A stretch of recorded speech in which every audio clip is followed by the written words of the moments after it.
My friends, దయచేసి నేను ఈ పత్రికా ముఖంగా మీడియా ముఖంగా నేను మన వాళ్ళకి చెప్పేది ఏంటిదంటే, ఒక గొప్ప సందేశాత్మకమైనటువంటి సినిమాలను మనం ప్రోత్సహిద్దాం.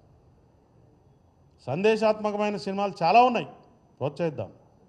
కానీ మనం ఏ పని చేసినా కూడా సమాజ శ్రేయస్సును దృష్టిలో పెట్టుకుని సొంత లాభం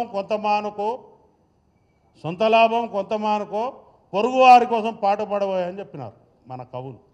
అది చదువుకోండి, నేర్చుకో, సబ్జెక్టు నేర్చుకో. నువ్వు గొప్పగా నీకు హావభావాలు ప్రకటించడం రాదు, నటించడం రాదు, చచ్చిపోయిన మనిషి గురించి చెప్పడం నీకు అంతకంటే రాదు. నువ్వు ఎట్లా నటునివైనవా నాకు అర్థం కాదు.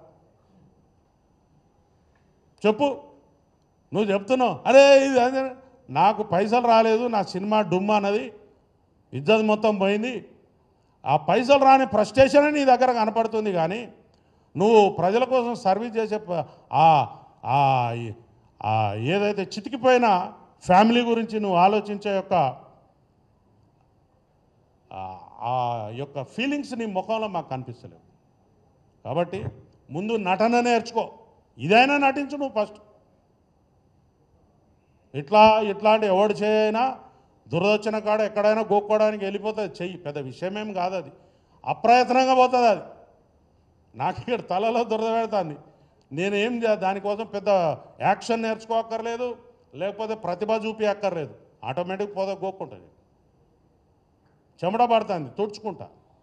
ఈ చిన్న చిన్న విషయాలు నువ్వు మహానటుడివే, మేము కాదంటలేము. కానీ నువ్వు మా డిపార్ట్మెంట్ మీద వ్యక్తిగతంగా పోలీస్ అధికారులు నాకు చెప్పలేదు, నన్ను పిలవలేదు, నేను చెప్తే వెళ్ళిపోయేటోడిని. ఎందుకు చెప్తారు నీకు? నువ్వు తీసిమార్కానువా? నువ్వు మామూలు పౌరుడివి, you are a common citizen. నీకు సిటిజన్షిప్ ఇక్కడ ఉందో లేదో కూడా తెలియదు. నీ ఆధార్ కార్డు ఎక్కడుందో మాకు తెలియదు. ఫస్ట్ ఆంధ్రాలో ఉందా, తెలంగాణలో ఉందా? ముందు అది డిక్లేర్ చేయి మాకు.